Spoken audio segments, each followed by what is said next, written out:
Hello friends, welcome back. My name's Ramon. How are you today? So today we are talking about a Japanese sunscreen I've gotten incessant requests for. I don't know what it is about the sunscreen. I don't know what's in the Kool-Aid right now, but I had so many requests for this specific sunscreen for weeks. And so with that, today we're talking about two sunscreens from Canmake. The Canmake Mermaid Skin Gel UV SPF 50+, PA+++++, both their clear and their white version. But before we get into it, I'm gonna ask to hit the subscribe button and notification bell so that you know when I post more skincare, sunscreen, and fancy related content on my channel. Give this video a thumbs up, and down below in the comments, tell me, were you one of the individuals asking for this review? If so, you're welcome, but also tell me if you've tried these before, what your thoughts are on them, experiences, and so on. Sound off. I also want to say, if you're watching this in real time, today is March 10th. I have applied to be a part of the 2021 Sephora Squad. I will have a link in the description box. If you'd be so willing and able to do so, I'd really appreciate you submitting a testimonial for me applying for this to hopefully better my chances of winning and being a part of it. I really appreciate that. Thank you. Also, I want to say a huge thank you to the patrons over my Patreon. If it wasn't for your kind and selfless donations, I would not have been able to purchase these. So these are purchased thanks to donations from my Patreon. Link for that also is going to be in the description box if you are willing and able to donate. I'd greatly appreciate it, just because I fund all my sunscreen reviews still out of my own pocket, so anything's appreciated. So getting to the sunscreens, there are two options, and honestly, until very recently, I did not know there were two options. I ordered what I thought was the original on YesStyle back, I think in like December, and I was like, oh wait, okay, like I have the sunscreen now, I've gotten so many requests for it, let's try it out. I tried it out and I realized right away it was not the original clear version, so I had to go out and order the original clear version. But that being said, Canmake offers two sunscreens. One of them is intended to be completely clear and translucent to be applicable to most skin types. Then they have their other version, which is their white version, which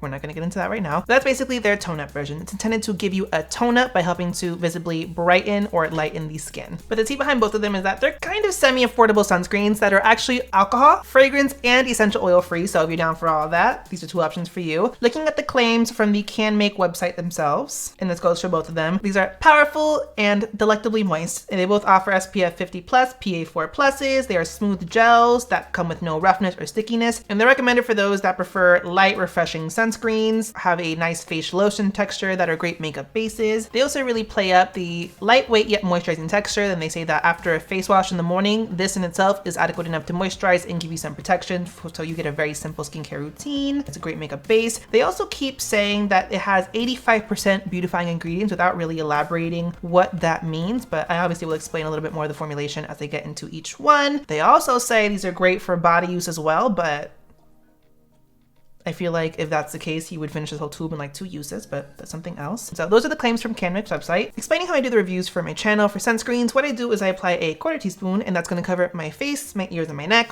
I work that in and let that sit down for at least 5 minutes before I go on top of it with any makeup, depending on what the sunscreen is and how I'm reviewing them. If it's a more lightweight or chemical-based sunscreen, I do generally tend to reapply on top of makeup so you can see. For mineral sunscreens, I do bare face applications as well, so you can see what it looks like on bare skin, as well as with the reapplication on top of itself. So getting into it, the first one we're going to talk about is the clear version. Looking at the filters, this is actually a combination sunscreen, meaning it features both organic, aka chemical, and inorganic, aka mineral filters in conjunction together to give you the protection. This one specifically has octinoxate, Euvanol A+, zinc oxide, titanium dioxide, and Tinosorb S. So it's in a really interesting assortment of filters. Formulation wise, besides UV filters, you have white mulberry, which gives some of those pigment fading benefits, lightening benefits that they advertise. Yoshino cherry, which has some anti-inflammatory soothing benefits. Jojoba esters, same thing. Arginine, evening primrose, Job's tears, meadwort, which offers some skin conditioning and some antioxidant benefits in the mix. Looking at my experience for this, as you can see on the screen, when I apply this, this is very much just a lightweight gel moisturizer texture. It works into the skin beautifully. It melts into the skin, leaving absolutely no white cast. And in the description box, I'll actually have a link to my friend Rashawn, aka Glow Skin Guy's review of this on his Instagram as well. I can confirm this doesn't have a white cast on more deep dark skin, at least for his Fenty 445 skin tone. But what I will say is this leaves a nice radiant finish. It also preps the skin really nicely for makeup. As they do say, I can confirm this is a really nice canvas for makeup application, adequately moisturizing my oily skin without being too heavy or too emollient. And then what's nice about this texture as well is it reapplies beautifully over makeup. The lightweight gel texture just sinks into the skin without compromising or affecting the makeup underneath it. So all in all, I really enjoyed the clear version of this. It gives me a lot of the Bioré watery essence vibes without having the alcohol component to it. So if you're looking looking for a dupe for that one, this has a lot of the characteristics I do love for the Bioré without the alcohol that a lot of people don't like. So now getting onto the white one. Again, this is the one that I bought because I thought it was the original one. Don't know why or where I got confused, but when I first tried this on back in December, I was like, oh, this is a mistake. The deal with this one is that it is explicitly a tone up sunscreen. They're advertising the benefit of that white cast to help essentially raise up or elevate your skin's like overall complexion tone so you look a little bit brighter, which in itself is a whole thing in East Asian beauty. But looking at the formulation for this has a lot of the same filters as the clear version. They're just in different orders and probably at different concentrations to really amplify some of the tone up effects. But you got octinoxate, titanium dioxide, Evenol A+, zinc oxide, and Tenosorb S. So again, a lot of the same filters, just mix it up a little bit. Formulation wise, a lot of the same components and extracts as the clear version with the addition of silica and alumina. Silica generally is more of a mattifier, and then both of those together in a formulation function as opacifying agents. So basically they help to increase the opacity you're going to get from coverage or from pigment payoff in a product. So with this, it increases or enhances the tone up effect. So in terms of application and my experience with this, as you see on screen, I do a half face application, which I normally do for my mineral based sunscreens, just so you can see with half face of application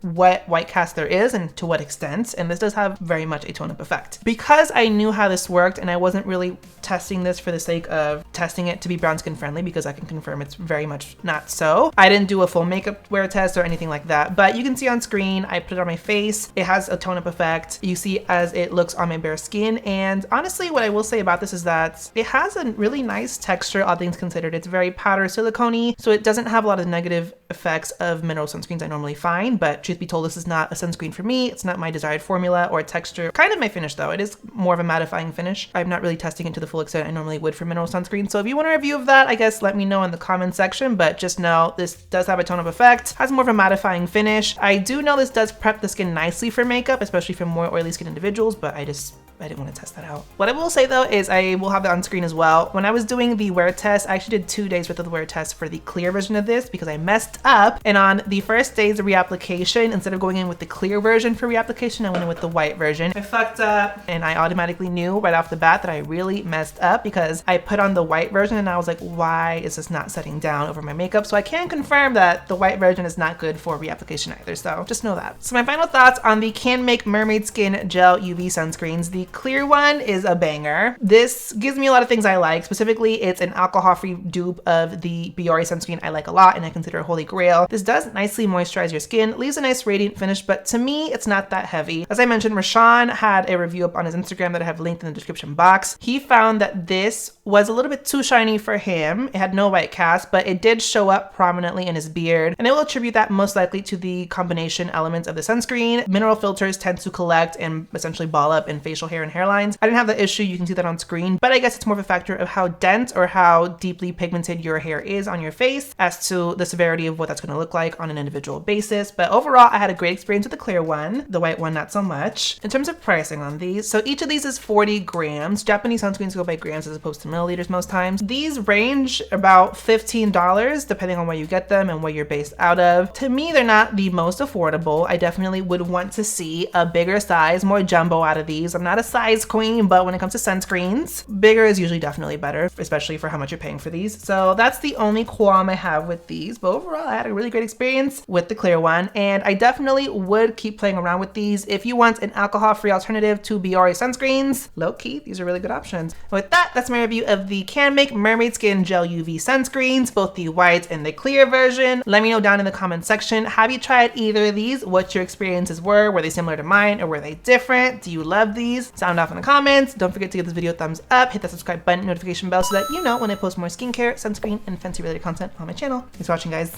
Bye.